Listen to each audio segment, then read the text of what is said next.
यह कहानी 12वीं सदी के दो वीर योद्धा आल्हा और ऊदल की है, जिनकी वीरता और बलिदान आज भी लोगों के दिलों पर राज करते हैं। जब गुरु के कहने पर राजा परिमाल ने युद्ध करना छोड़ दिया था, लेकिन कोई भी राजा उनका बाल बांका तक नहीं कर सकता था। उनके पास जसराज और बच्छराज नामक दो वीर योद्धा थे, जिनके पराक्रम की वजह से परमाल राज्य पर आंच तक नहीं आती थी। एक बार मांडवगढ़ के राजकुमार करिया राय स्नान के लिए गढ़ गंगा पर गए थे। उन दिनों गढ़ मुक्तेश्वर में गंगा स्नान के मेले में शाही राजाओं के शिविर लगा करते थे और साथ ही विभिन्न प्रकार के सामानों का व्यापार होता था और यह मेला लगातार 1 महीने तक चला करता था और बहुत ही आकर्षित बाजार लगा रहता था। करिया राय अपनी बहन को उपहार देने के लिए 9 लखा हार, हीरों से जड़ा हार ढूंढ रहे थे, लेकिन हार वहां उपलब्ध नहीं था। हार तो नहीं मिला, लेकिन करिया राय को एक माहिल नामक व्यक्ति मिला, जिसने बताया हार तो मिल सकता है, लेकिन उसे खरीदने की बजाय लूटना पड़ेगा। करिया राय ने जब पूछा कि यह हार कहाँ मिलेगा, तब माहिल ने बताया कि मेरी बहन मलना के पास हीरों का जड़ा 9 लखा हार है।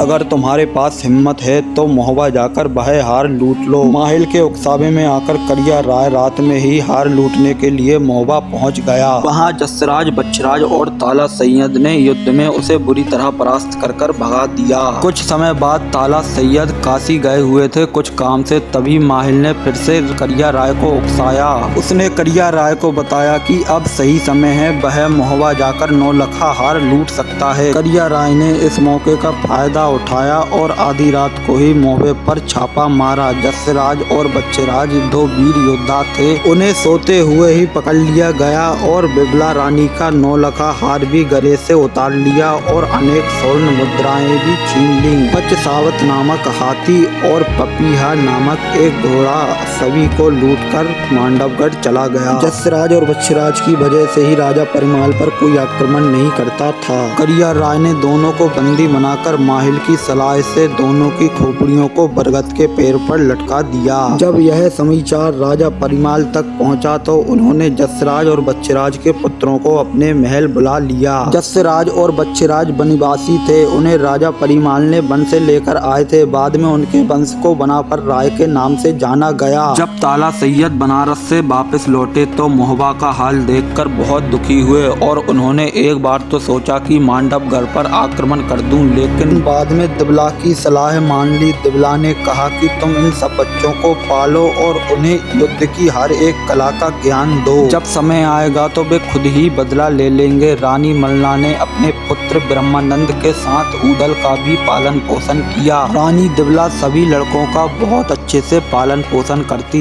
एक बार मोहबे में गुरु अमरनाथ पधारे। रानी मलना अपने साथ दिबला और ब्रह्मा रानी को लेकर गुरु की सेवा में पहुंची। आला, ऊदल, मलखान, ब्रह्मा, ढेवा सभी लड़कों को गुरुदेव के पास प्रणाम करवाया। रानी ने कहा, आप इन्हें अपना दास जानकर अपनी शरण में ले लीजिए और इन्हें आशीर्वाद दीजिए। गुरु अमरनाथ जी ने आल्हा की पीठ पर हाथ फेरते हुए कहा, सदा अमर रहोगे और दुश्मनों पर विजय पाओगे। फिर ऊदल की पीठ ठोंकी और बोले, इस लड़के का पूरा शरीर वज्र का होगा, जिस पर हथियार भी काम नहीं करेगा। फिर मलिखान के ऊपर हाथ फेरते हुए फिर उसका शरीर वज्र का करने लगे। फिर ब्रह्मानंद बोला, महाराज शिष्यों के पांव ना छुओ। गुरु अमरनाथ जी ने कहा, रानी इनकी सारी काया वज्र की हो गई, बस पांव रह गए। अगर पांव पर शस्त्र लगा तो इनकी मृत्यु निश्चित है। और फिर ब्रह्मानंद और ढेवा पर हाथ फेरा तो उन्होंने कहा, इनके तो जन्मजात पदम का निशान है पांव में, उसके फटने से पूर्व कोई इन्हें नहीं मार सकता। फिर सातों लड़के ताला सैयद से युद्ध कला सीखने लगे। मल्ला ने फिर सातों राजकुमारों के लिए अच्छी नस्ल के घोड़े बुलवाए और फिर सभी राजकुमारों को अगले दिन दंडक बंद में जाने का आदेश दिया और कहा, जो हिरण का शिकार करके लेकर आएगा उसे मैं सच्चा पुत्र मानूंगी। यह कहकर उन सब में जोश भर दिया ताकि वे जी जान से जुट जाएं। अगले दिन सवेरे ही सातों लड़के जंगल में गए, लेकिन उन्हें दिन भर कुछ नहीं मिला। सब परेशान थे। तभी ऊदल को एक हिरन मिला। उसने अपना वैद घोड़ा हिरन के तरफ दौड़ा दिया। हिरन दौड़ते दौड़ते उरई के इलाके में जा पहुंचा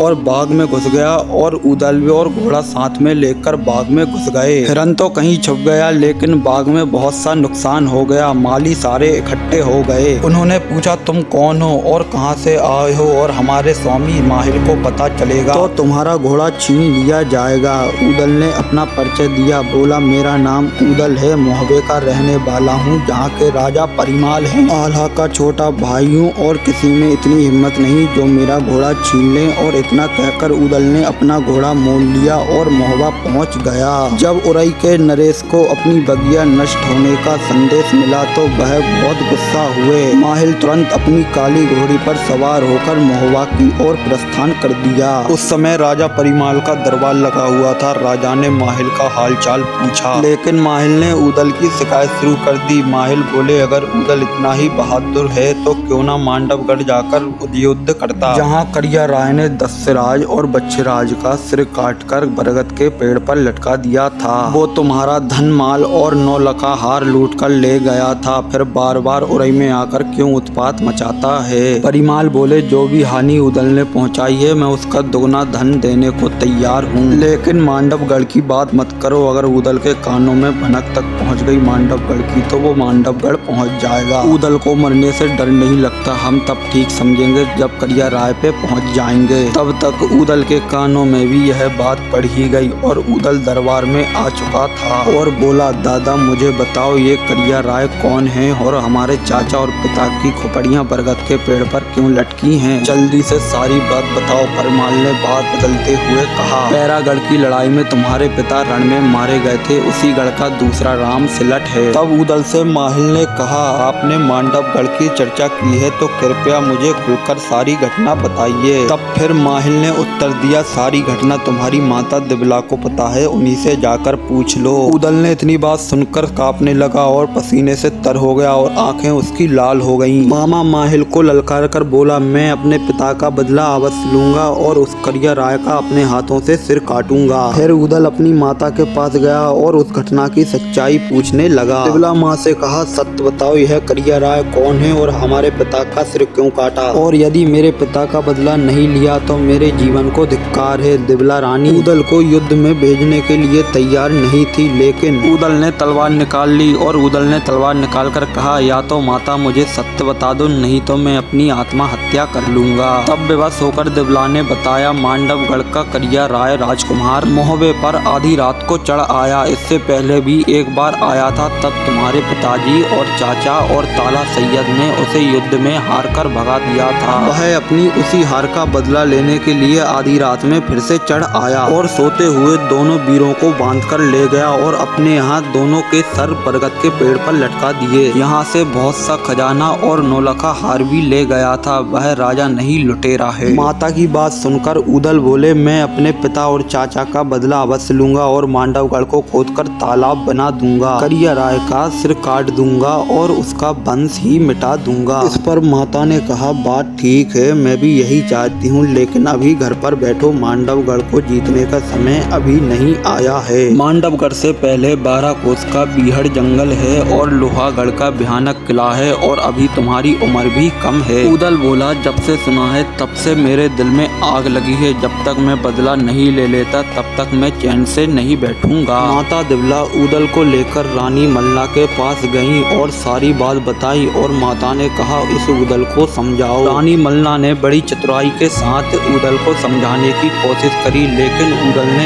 एक भी ना मानी। तब रानी मल्ला ने विचार किया कि उदल को मांडवगढ़ जाने की अनुमति दे देनी चाहिए। फिर तो रानी मल्ला ने अनुमति के साथ साथ उदल को विजय होने का आशीर्वाद भी दिया और रानी मल्ला उदल को लेकर आल्हा के पास गई। वहीं पर ताला सैयद भी बैठे थे। फिर मल्ला ने बोली, आप तो हमारे जेठ लगते हैं, आपका भतीजा उदल यह मान नहीं रहा है, मांडवगढ़ जाने की बोल रहा है। कि अभी अनुभव की भी कमी है, ऐसा ना हो कि पिता के साथ साथ हमारी खोपड़ी भी बरगद के पेड़ पर टांग दी जाए। ऐसी ही वीडियो देखने के लिए चैनल को सब्सक्राइब कर दो और बेल आइकन को प्रेस कर कमेंट में बताओ वीडियो कैसी है।